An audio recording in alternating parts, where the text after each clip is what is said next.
Cumprimento os irmãos com a paz do Senhor. Quem está feliz com Jesus, diga aleluia. Quem crê que Deus fala, diga glória a Deus. Se você puder, fique de pé em nome de Jesus e abra a sua Bíblia no Evangelho por João. Evangelho por João, quarto livro do Novo Testamento. Evangelho por João, capítulo 19. Nós estaremos lendo a partir do versículo 30.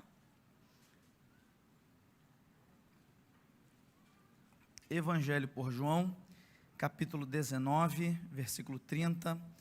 Enquanto você está localizando, eu quero fazer alguns agradecimentos, louvar a Deus por esta oportunidade, fazer minhas as palavras do profeta João Batista, que disse: importa que eu diminua e que ele cresça cada vez mais. Quero louvar a Deus pela vida do anjo desta igreja, o pastor Silas Malafaia. Deus abençoe. É para mim uma alegria e uma honra muito grande estar com os irmãos aqui nesta noite. Quero louvar a Deus pela companhia especial da minha família, que são a coluna principal do meu ministério e daquilo que Deus tem feito na minha vida, que está aqui na minha frente, que é a minha esposa e a minha mãe. Hoje aqui estão as 4 mulheres mais importantes da minha vida: esposa, mãe e as 2 filhas. Eles são uma bênção na minha vida. Eu tenho dito que se a minha vida fosse um filme, a minha esposa seria o efeito especial. Ela é uma bênção na minha vida. Nós temos 2 menininhas. Nós temos a Giovana, que está lá na salinha, que tem 6 anos, e nós temos a Bruna, que é mais agarrada com a gente, que está aqui na frente.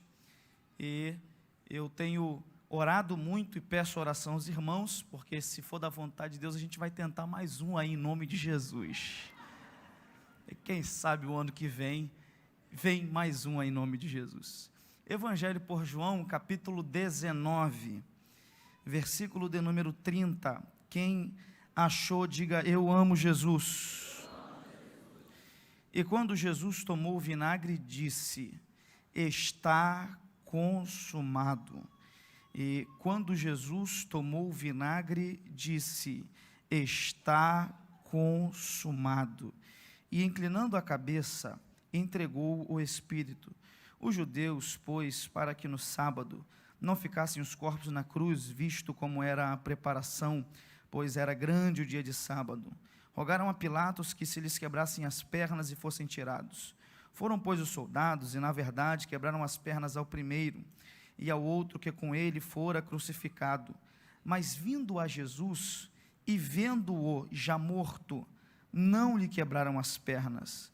Contudo, um dos soldados lhe furou o lado com uma lança, e logo saiu sangue e água.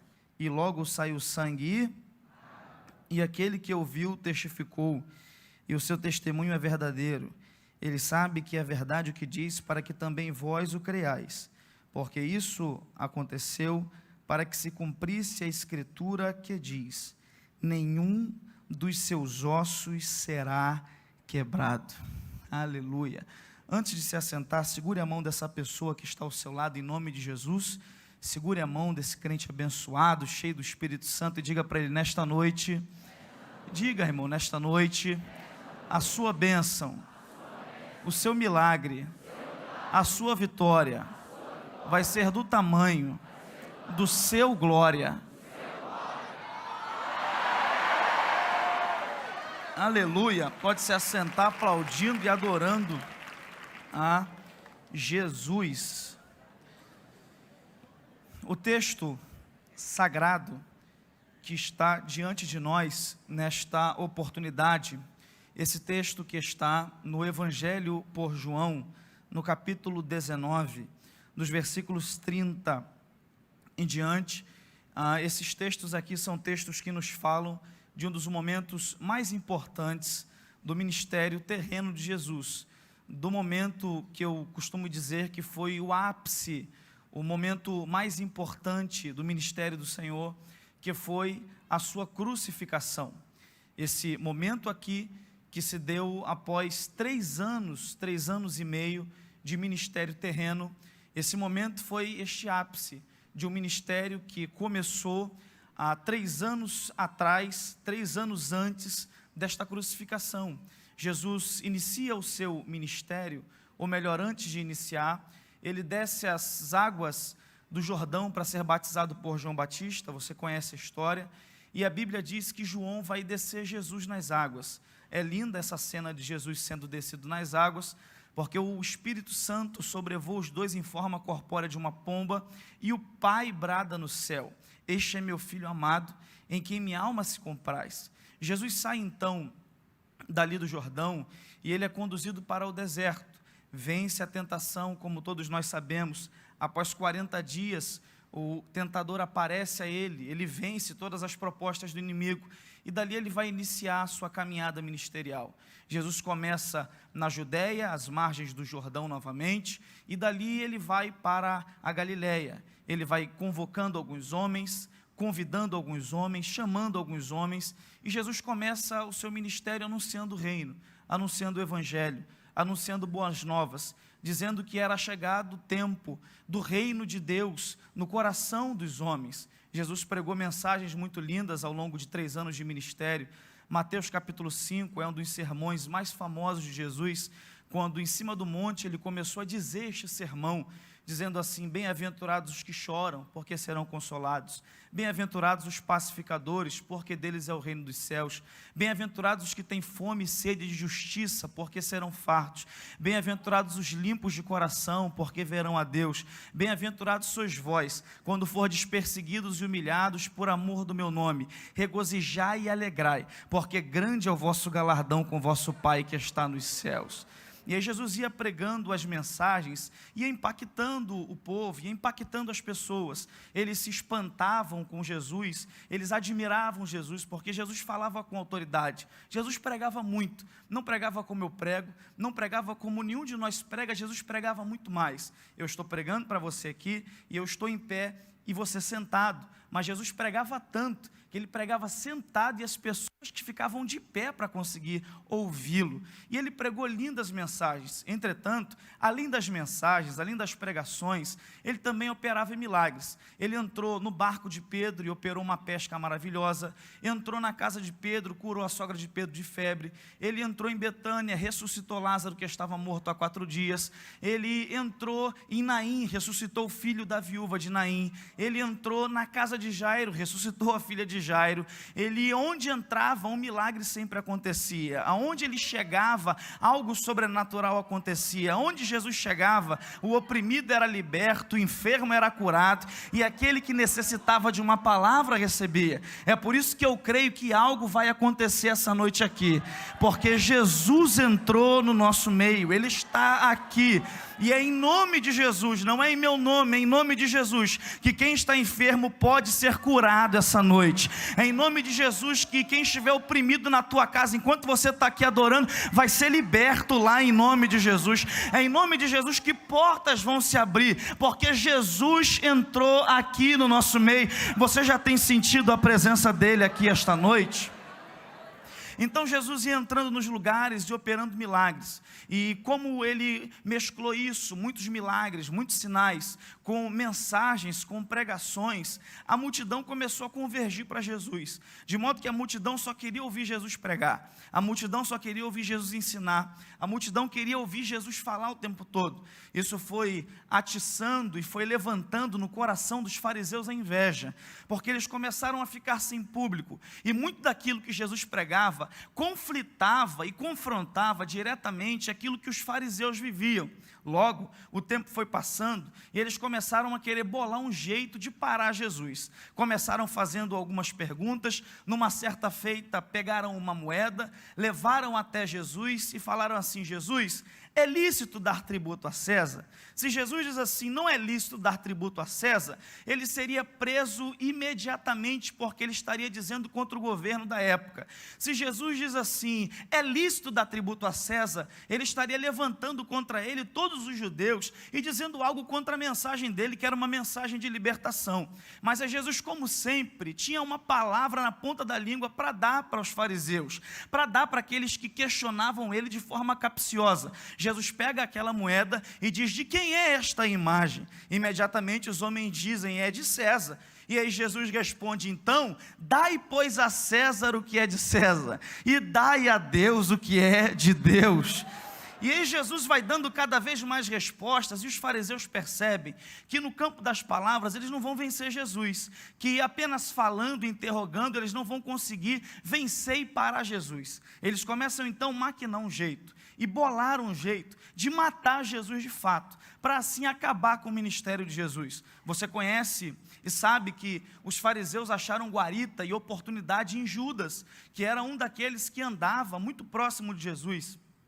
Era aquele que era responsável pela bolsa, era aquele que tinha uma intimidade, que tinha uma proximidade, como os demais, os outros 12, muito grande. Você conhece a história e sabe que eles acharam esta oportunidade, e após uma mesa de santa ceia, após uma mesa de ceia, após ter ceado com Jesus, Judas se levantou e foi vender Jesus por algumas moedas. Pegou então aquelas moedas, juntou-se com uma turba de soldados e foi ao encontro de Jesus, que já tinha saído da ceia e que já tinha saído também da oração. Quando eles se encontram, você conhece essa cena, Judas se aproxima, com um beijo ele demonstra quem era Jesus, os homens se aproximam e imediatamente prendem Jesus, e aqui vai começar o ponto que vai culminar nesta crucificação. Imediatamente após ser preso por uma turba de soldados, eles pegam Jesus e levam Jesus para Anás. Anás reporta a Caifás, que eram os responsáveis pela religiosidade da época, e a Bíblia diz que eles começam a acusar Jesus de coisas que Jesus não falou, acusar Jesus de coisas que Jesus não fez. Como a autoridade política daquele tempo eram outras, eles reportam Jesus a Pilatos, que era o responsável.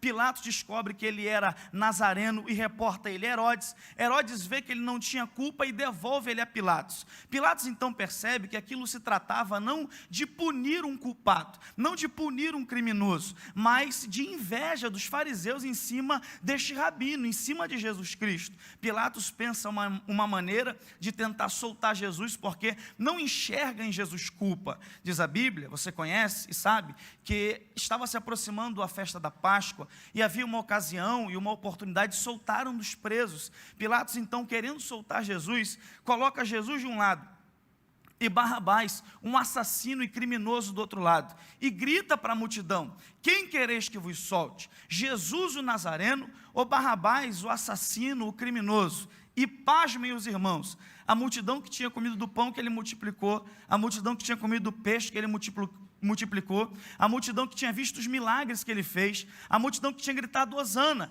gritou: crucifica Jesus e solta Barrabás, crucifica Jesus e solta Barrabás, crucifica Jesus e solta Barrabás. Mas tudo isso era projeto de Deus. Pilatos manda trazer uma bacia, lava as mãos na bacia, e o povo grita: que caia sobre nós o sangue deste homem. Antes de ser crucificado, Pilatos vai entregar ele para ele passar por uma sessão de tortura. Você conhece a história. Amarram Jesus em um tronco de madeira. Após colocarem ele naquele tronco, na cabeça colocam uma coroa de espinhos. Começam a bater em Jesus com um chicote.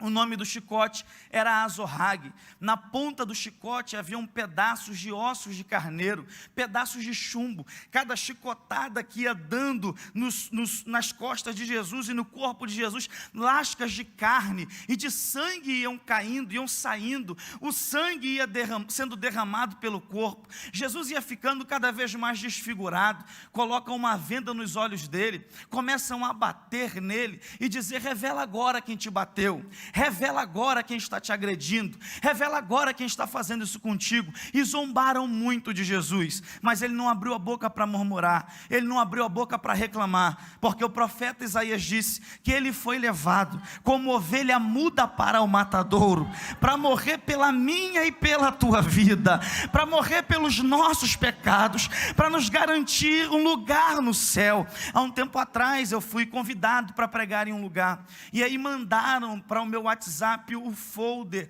do culto. Ia ter um cantor, um grande homem de Deus, e eu ia estar pregando, e embaixo do folder estava escrito assim: entrada franca. Imediatamente, quando Eu li aquilo, entrada franca, o Espírito me constrangeu, e eu me lembrei da crucificação, e naquele dia Deus me incomodou, e Deus falou comigo: você vai pregar sobre a cruz lá, porque a entrada não foi franca. Jesus pagou o preço para cada uma daquelas pessoas estarem sentadas ali.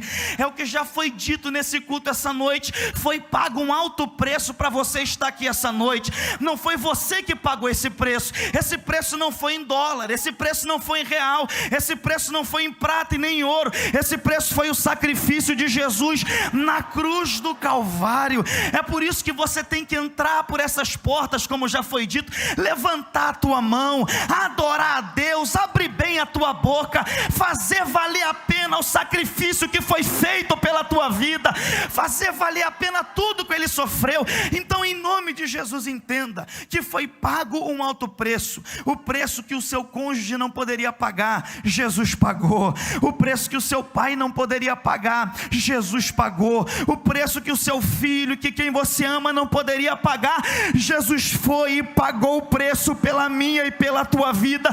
Você entende isso essa noite? Pode levantar as mãos e adorar a Ele. Ele pagou o preço.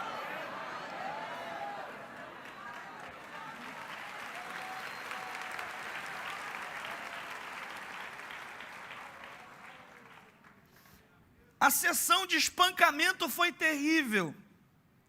Ele ficou completamente desfigurado. E a Bíblia Sagrada diz que após isto, tiraram ele dali e colocaram a cruz, resumindo, nas costas dele e falaram: carrega, Nazareno.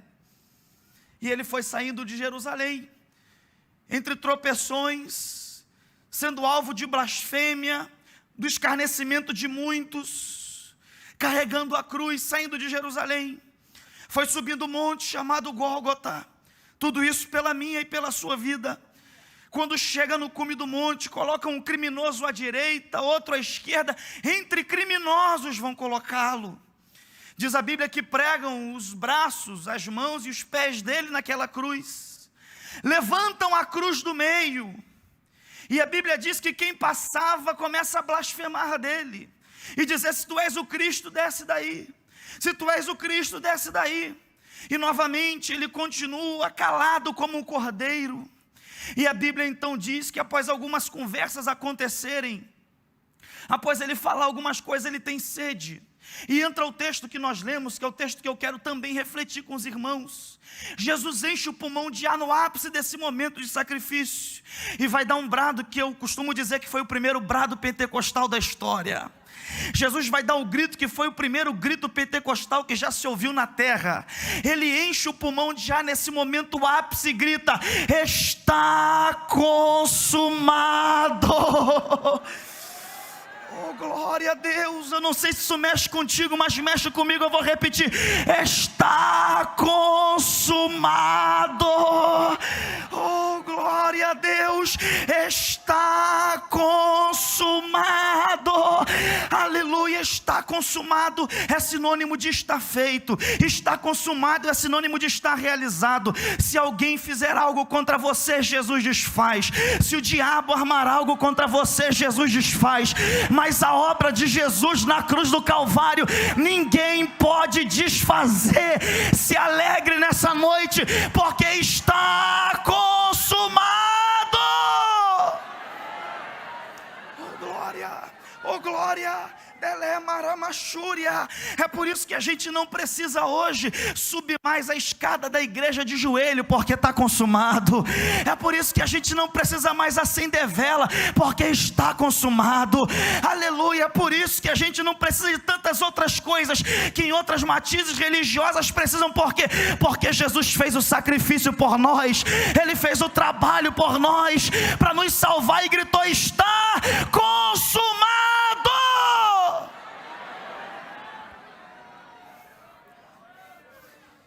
E aí, quando Deus me deu essa palavra, eu me peguei pensando: por que dentre tanta coisa que Jesus poderia dizer em seus últimos momentos, por que Ele vai dizer justamente essa frase: está consumado? Porque de tanta coisa que Ele poderia falar, Ele vai falar justamente está consumado? É porque essa frase do nosso português, está consumado, no original grego, porque a Bíblia não foi escrita no português, eu não sou especialista, mas tem algumas ferramentas que me ajudam. O Antigo Testamento foi escrito em hebraico, algumas partes de Daniel em diante em aramaico, e o Novo Testamento foi escrito no grego koiné, que era a língua popular na época. E essa frase, está consumado, no grego é uma palavra só, e essa palavra é tetelestai, ou teotelestai. Há uma divergência quanto a isso, mas o importante é o significado dessa palavra, porque essa palavra tetelestai, eram 4 classes de pessoas que diziam essa palavra tetelestai. A primeira classe de pessoas que diziam a palavra tetelestai era a classe dos servos. Quando alguém era servo de uma outra pessoa, o Senhor dizia ao servo: vai e realiza aquela tarefa. O servo ia, realizava determinada tarefa, voltava no Senhor e dizia: tetelestai, eu sou servo e acabei a tarefa que me deu para fazer. Jesus disse tetelestai na cruz como servo, para nos ensinar a sermos servos. Tem um ditado lá fora que dizem, que eu acredito que seja verdadeiro, dizem assim: quem não vive para servir, não serve para viver. E a gente tem entendido nesse tempo, que Deus nos chamou para, antes de qualquer coisa, nós sermos servos. A gente precisa aprender a ser marido servo, a ser obreiro servo, a ser pai servo, a ser um patrão servo, a ser um servo na presença de Deus, a ser um servo na casa de Deus, a ser servo onde a gente está. E qual é a grande questão que diferencia o servo dos demais? É que o servo, ele não olha para o que ele faz. O servo se preocupa no como ele faz. O servo não escolhe a tarefa. É o Senhor que dá determinada tarefa. Ele vai, realiza a tarefa com o melhor que ele pode, não olhando o que lhe foi dado para fazer, mas se preocupando em como ele vai fazer. Deus nos chamou para sermos servos, e para nós não olharmos tanto o que a gente faz, mas nos preocuparmos mais com o como a gente faz. Oh, glória ao nome do Senhor. O como é muito mais importante do que o que. E Jesus deu a formação para os discípulos e a lição para servo na sua prática de vida. Na última ceia, eram já 3 anos e meio, que os apóstolos andavam com Jesus, que eles aprendiam diretamente de Jesus, e havia no coração deles uma expectativa de uma espécie de formação, quem sabe até um canudo para receber. Jesus se retira da mesa de ceia. A Bíblia diz que ele pega uma bacia numa mão, uma toalha na outra mão, e ele vai ensinar os apóstolos o que é ser servo. Ele se aproxima da mesa, todos estão ao redor da mesa, ele vai até o pé de Pedro e diz: Pedro, me dá aqui o teu pé. Imediatamente Pedro entende que quem lava o pé é o servo, é o menor da casa, e Pedro diz: não, senhor, o senhor não vai lavar o meu pé não. Jesus olha para ele e diz: se eu não lavar o teu pé, tu não tem parte comigo. E aí Pedro diz: então não lava o pé não, lava logo o corpo inteiro de uma vez só. Oh, glória a Deus. E aí Jesus olha para ele e conclui: Pedro, eu estou ensinando a vocês a ser servo. Por quê? Porque quem quiser ser o maior, que seja como o menor. Quanto mais você tiver consciência que você é servo, em lugares mais altos Deus vai te colocar. Quanto mais você tiver consciência e continuar com essa consciência de que você é servo, em lugares mais altos Deus vai te pôr. Que você saia daqui aprendendo mais com Jesus essa noite, que você é servo e foi chamado para servir. Jesus diz tetelestai como servo, para nos ensinar a sermos servos. A segunda classe de pessoas que diziam a palavra tetelestai era a classe dos sacerdotes. Quando levavam um animal até o sacerdote inspecionava o animal, e se o animal não tivesse defeito, o sacerdote dizia tetelestai, o animal é perfeito, o sacrifício será aceito.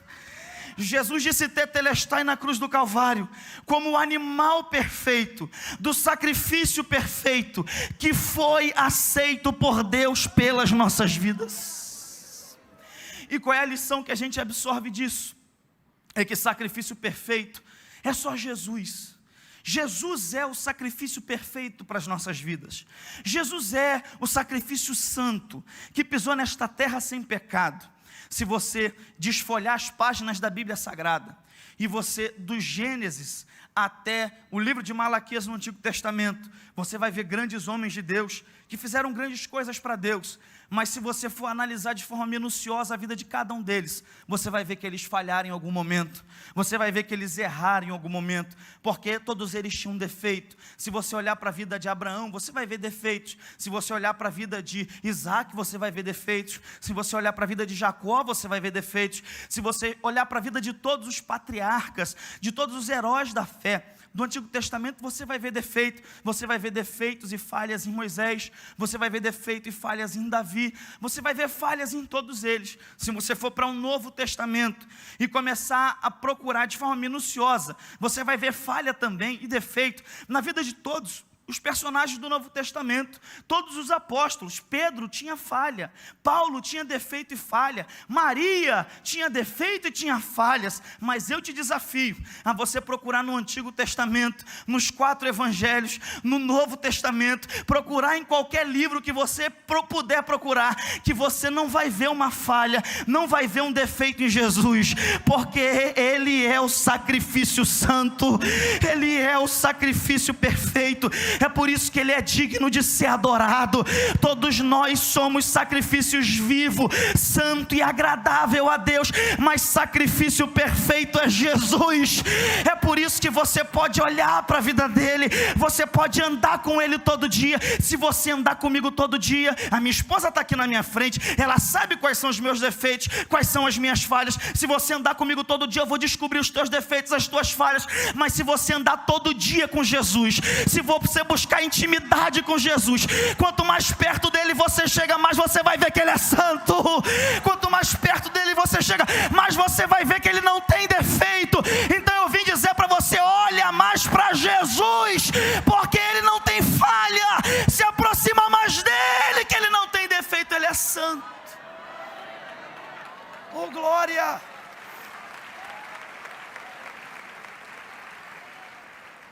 A terceira classe de pessoas que diziam a palavra tetelestai era a classe dos mercadores. Quando alguém pagava uma dívida, esse alguém que pagou a dívida recebia um recibo escrito tetelestai, que significava dívida paga. Oh glória! Eu vim dizer isto também para você essa noite. Jesus disse tetelestai, porque Ele pagou a tua dívida. Você pode me ajudar e dizer para quem está ao seu lado: Jesus pagou a sua dívida. Isso, diga para essa pessoa: Jesus pagou a sua dívida. Não foi aquela dívida que você tem com alguma empresa de cartão de crédito, não foi essa dívida. Não foi a dívida que você tem habitacional, que você fez quando comprou o imóvel, ou que você fez no carnê para tirar o carro de lá da concessionária. Não foi essa dívida, porque essa dívida é pequena. Essa aí você paga com dinheiro. A dívida que Jesus pagou, ninguém poderia pagar por você. Oh glória, era a dívida com o pecado, era a dívida do pecado com o inferno. Na cruz Jesus gritou: está consumado, eu pago a dívida do Bruno. Oh glória a Deus, glória a Deus, glória a Deus, glória a Deus. Você vai sair daqui essa noite de cabeça erguida, todo espírito de acusação vai cair por terra, porque Jesus pagou a tua dívida. Por isso pisa com força na terra, estufa o peito, levanta a cabeça. Ele pagou a tua dívida, está pago, está pago, a tua dívida está paga. Sabe, às vezes a gente caminha e a gente fica aí, vem trazendo tanta coisa e pensando: eu fiz aquilo outro, e alguém nos conhece de um antes e depois, e até de um depois de abraçar a cruz e o evangelho, e alguém diz assim: você é crente, fez isso, ou então antes de você ser crente você fez aquilo, ou então alguém vem para você e diz: eu conheço a tua vida, agora você está dizendo que mudou. Você vai sair daqui de cabeça erguida dizendo: mudei, porque Jesus pagou a minha dívida. E a palavra para quem recebe isto foi aquilo que Paulo disse: quem está em Cristo, nova criatura é, as coisas velhas se passaram, eis que tudo se fez novo. Jesus disse tetelestai, ou tetelestai, como servo, como o animal perfeito do sacrifício, como aquele que pagou a nossa dívida. E a última classe de pessoas que diziam a palavra tetelestai era a classe dos artistas. Quando um artista terminava uma escultura, ele dava um passo para trás e dizia tetelestai, acabei esta escultura. Quando um artista terminava um pergaminho, ele punha no final tetelestai, acabei esta inscrição. Hoje em dia nos filmes, em alguns deles, quando acaba a gente vê eu não sei falar inglês, acho que é the end, the end, mas naquele tempo, quando alguém terminava uma obra de arte, dizia tetelestai, acabei esta obra de arte. E Jesus disse tetelestai, como aquele que começou, oh glória, passou pelo meio e terminou a obra de arte da redenção. E particularmente eu tenho algo para te dizer, a tua vida é uma obra de arte na mão de Jesus, aquilo que Ele começou Ele vai terminar. Eu acho que merecia um glória a Deus mais alto da tua parte, porque Jesus começou a obra salvando você, Ele vai terminar salvando toda a tua casa. Ele começou a obra te colocando naquele lugar, Ele vai terminar te honrando ali onde Ele te colocou. Oh glória, a obra que Ele começa, Ele termina, é isso que está escrito. Aquele que começou a boa obra em vossas vidas é fiel e poderoso para aperfeiçoar e concluir ela. Ele vai terminar o que Ele começou. E eu sinto Deus nessa palavra, o diabo não vai embargar a obra que Deus tem na tua vida. Eu sinto Deus nessa palavra, o inferno não vai atrapalhar a obra que Deus tem na tua vida. Deus me trouxe aqui para dizer, fica só na posição, porque a obra eu faço, a porta eu abro, o que eu comecei eu termino na tua vida, diz o Senhor. Ele dá o brado na cruz, está consumado. E eu sinto a presença de Deus aqui. E logo após dizer isso, a Bíblia diz que Ele vai inclinar a cabeça, entregar o Espírito. Os soldados e todos começam a observar, e o texto continua prosseguindo e dizendo, que era próxima a preparação da grande festa da Páscoa, e era necessário tirar os corpos da cruz. Aí a Bíblia diz que o soldado vem com um martelo muito grande, para quebrar as pernas dos crucificados. Por quê? Porque quem morria na cruz, não morria com a dor dos cravos. Quem morria na cruz, não morria diante do sangramento, não. Quem morria na cruz, morria por asfixia. Enquanto o crucificado tinha força, ele estava de mãos levantadas, o corpo dele pesava para baixo. Enquanto ele tinha força, ele apoiava no cravo do pé, levantava o corpo e respirava. Mas depois de algum tempo, até alguns dias, a força dele ia se esvaindo. Os braços ficavam erguidos, o corpo pesando para baixo, ele não conseguia abrir o tórax para respirar.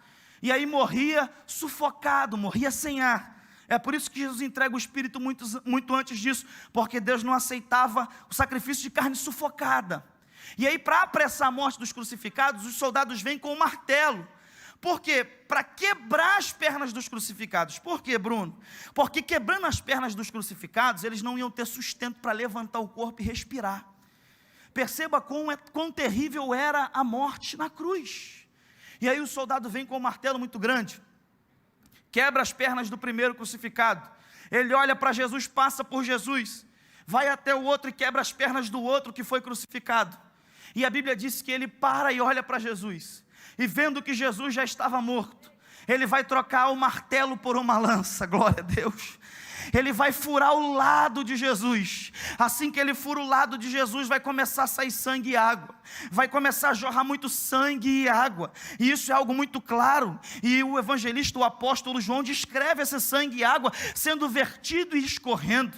E eu fiquei me perguntando por que é que sangue e água? Justamente sangue e água. É porque o Calvário era não somente um lugar de morte, mas era também um lugar de nascimento. Você precisa entender que quando uma mãe está prestes prestes a dar à luz no parto natural, o que acontece é que a bolsa rompe, e a bolsa é composta de sangue e água, e quando a mulher vai expelindo sangue e água no parto natural, é sinal que a bolsa rompeu, e que a criança vai nascer.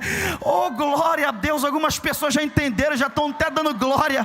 Pregar numa igreja inteligente é bom por isso. Quando Jesus verte o sangue e água na cruz do Calvário, era o sinal do nascimento da igreja de Mateus 16:18, pois eu também te digo que tu és Pedro, e sobre esta pedra edificarei a minha igreja, e as portas do inferno não prevalecerão contra ela.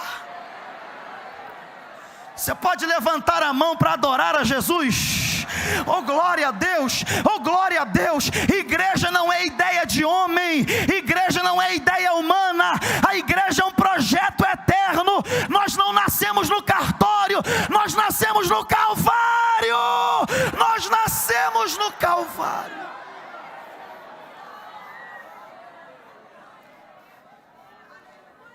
É por isso, irmão, que séculos se passaram, e pode levantar imperador de romano a outras constituições, já fizeram de tudo, mas ninguém para a igreja.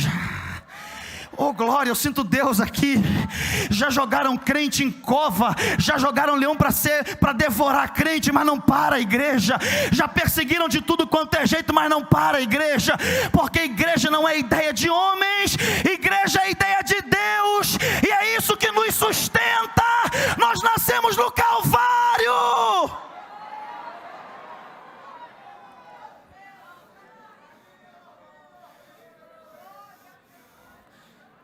Eu estou sentindo Deus de profetizar.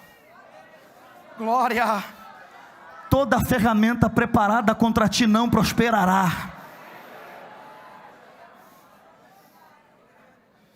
Começa a sair sangue e água, e o João continua dando a descrição do fato e dizendo: isso aconteceu para que também vós o creais. Isso aconteceu para testemunho, para que vocês entendam que se cumpriu mais uma profecia. Qual? Nenhum dos seus ossos será quebrado. E aí a gente se faz uma pergunta: qual é a lição disto e por que desse capricho de nenhum dos ossos ser quebrado? Uma vez que Jesus já estava ali, irmão, na cruz, totalmente dilacerado. Quem passava por ele não via mais beleza, não via nada, ele estava totalmente lanhado por causa da surra, do sofrimento. Por que é desta circunstância, desse fato, por que nenhum dos ossos poderiam ser quebrados? E a gente precisa parar e entender isso. Por que nenhum dos ossos poderiam ser quebrados? É porque, irmãos, para o sacrifício, a parte mais importante era o sangue. Repete comigo: sangue. Está lá na Epístola aos Hebreus: sem derramamento de sangue não há remissão de... Então, para o sacrifício, a parte mais importante era o sangue. Era o sangue que cobria. Guarda isso. Então, em se tratando de corpo de Jesus, que era todo especial, muito embora ele fosse homem e Deus, mas Jesus era todo precioso, mas a parte mais importante para o cumprimento do dever profético dele, da missão dele, era o sangue. E por que os ossos não poderiam ser quebrados? É porque o sangue ele não é produzido no pulmão. O sangue ele é oxigenado no pulmão. O sangue ele não é produzido no coração. O sangue é bombeado no coração. O sangue é produzido no interior dos ossos longos. O fêmur, a coluna vertebral, os ossos longos. Dentro deles tem lá o tutano do osso, a medula óssea, e é ali que é produzido o sangue. E aí, quando os ossos longos se quebram, a produção de sangue é comprometida.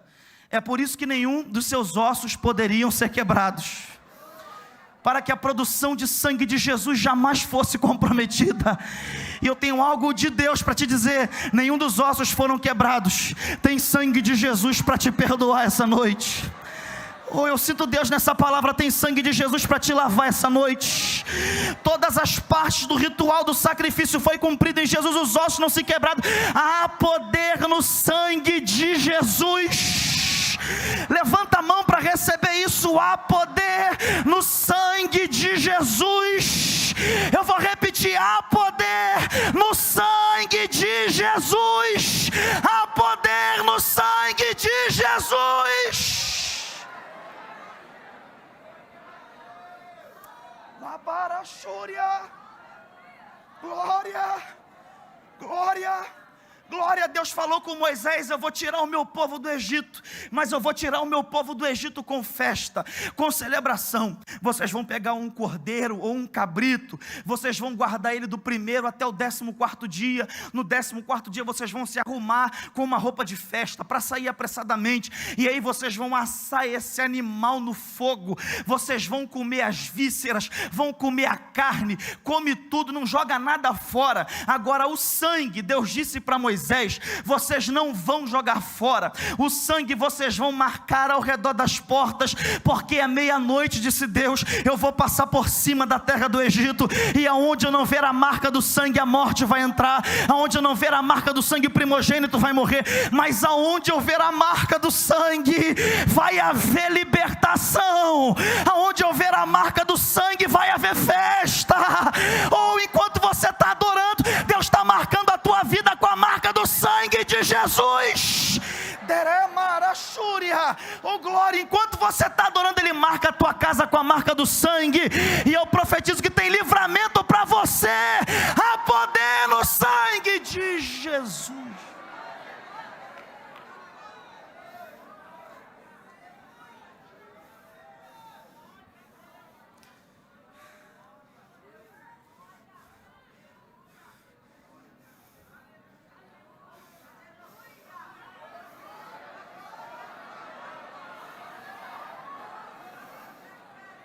Glória.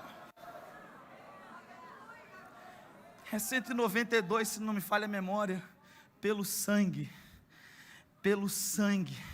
somos redimidos, sim. Pelo sangue carmesim, pelo sangue de Jesus no Calvário. O tempo vai se aproximando, e o texto sagrado continua dando a descrição do que vai acontecer. Eu já caminho para encerrar. Vai surgir no cenário bíblico um personagem que não tinha surgido antes, que era José de Arimateia. Junto com ele vai Nicodemos. Eles pedem o corpo de Jesus a Pilatos. De repente, se eu encerrasse a mensagem aqui, você diria: eu já fui abençoado, eu ouvi e entendi um pouco mais daquilo que eu já sabia, ou então eu relembrei o que eu já sabia. E eu estou edificado, Bruno, glória a Deus por isso. Mas eu não posso terminar a mensagem de Jesus no Calvário apenas, porque a história de Jesus não termina dilacerado na cruz. Removeram o corpo dele, passaram as especiarias necessárias. Arimateia tinha um sepulcro, que a Bíblia chama de sepulcro novo, nunca ninguém tinha sido posto. Arimateia provavelmente lavrou aquilo para ele ser o primeiro ali. Preste atenção nisso, porque isso é muito interessante.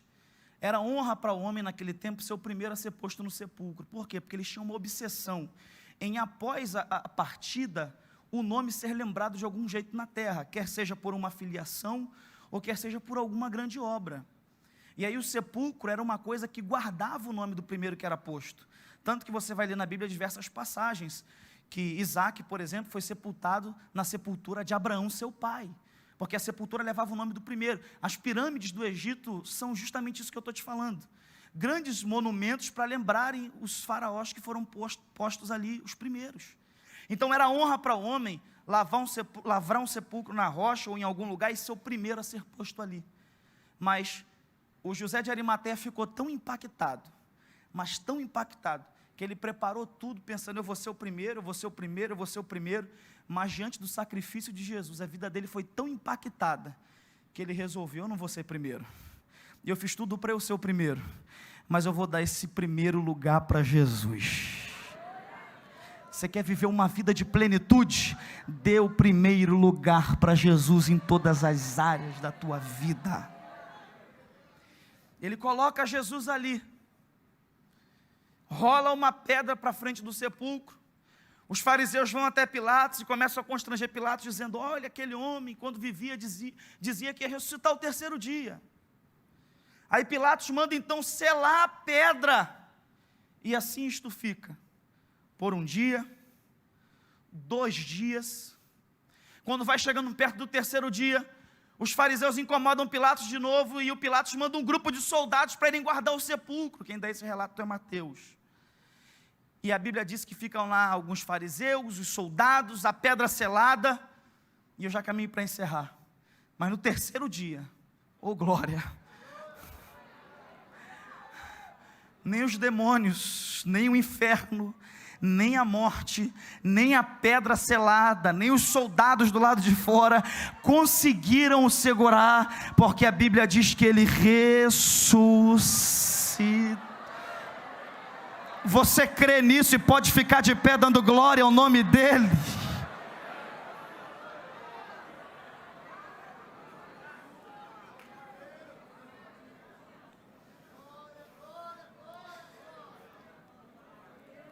É impossível isso que eu vou te falar, mas é a título de ilustração, para você absorver mais a força dessa ressurreição. É impossível, mas só a título de ilustração para você entender. Se eu pudesse conversar com a morte, eu iria dizer para a morte: morte, eu gosto muito de Moisés. Você conheceu ele? A morte me diria: eu conheci Moisés, matei e está morto. Se eu perguntasse: morte, eu gosto muito de Elias, o profeta do fogo. Ele dizia: desça fogo, e descia fogo do céu na hora. Não chova, não chovia. Chova e chovia. O homem era forte. A morte me diria: Bruno, conheci. Se eu fosse perguntando sobre todos os profetas, Eliseu, Jeremias, Isaías, Amós, todos eles, e eu perguntasse: morte, você conheceu esses profetas? A morte me diria: Bruno, conheci eles. Matei e estão mortos. Se eu fosse para o Novo Testamento e falasse: morte, eu gosto muito de Paulo, uma mente brilhante, nos ensinou muito sobre a graça. A morte me diria: Bruno, conheci o Paulo, era grande, matei, está morto. Agora, se eu perguntar para a morte: morte, eu sirvo e adoro a Jesus Cristo. A morte ia ter que abaixar a cabeça e ia me dizer: Bruno, ele passou por cima de mim dizendo: eu sou a ressurreição e a vida. Oh glória! E eu quero encerrar te dizendo isto.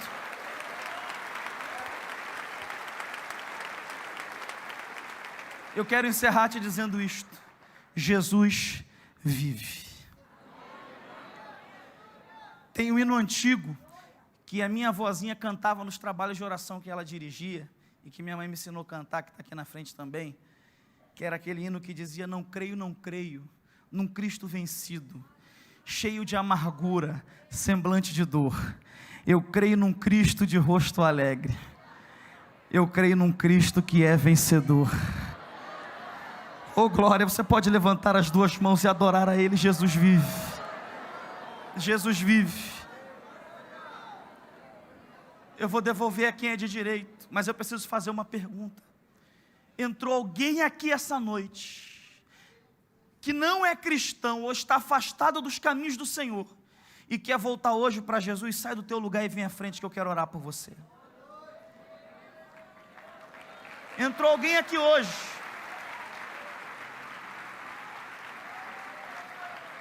que ouviu essa palavra e creu nesse sacrifício que foi feito. Ele pagou o preço pela tua vida. Ele pagou o preço por você. Você quer entregar a tua vida hoje para Ele, ou voltar para Ele? É a tua oportunidade. Sai do teu lugar e vem à frente.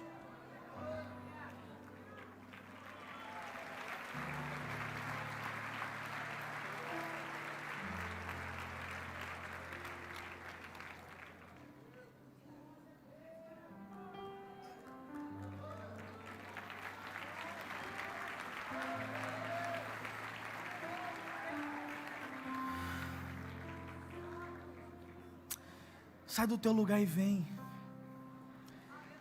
Foi por você. O sacrifício foi por você. O sangue foi jorrado por você. Os cravos foram por você. Mas Bruno, eu fiz isso, Bruno, eu fiz aquilo. Eu não quero saber o que você fez.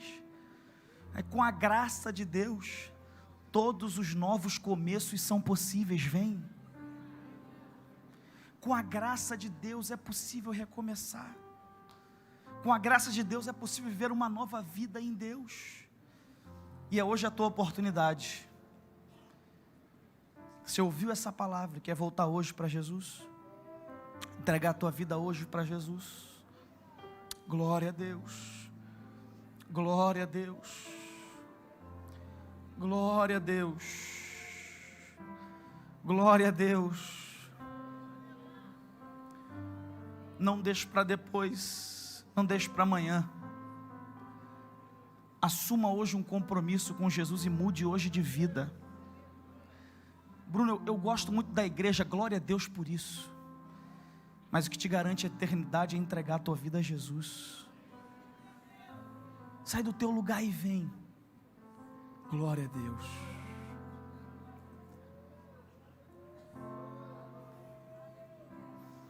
A igreja estende as mãos para cá. Posso orar? Ou o senhor ora? A igreja estende as mãos para cá em nome de Jesus. Oh glória. Tu vives, Senhor. Tu ressuscitou.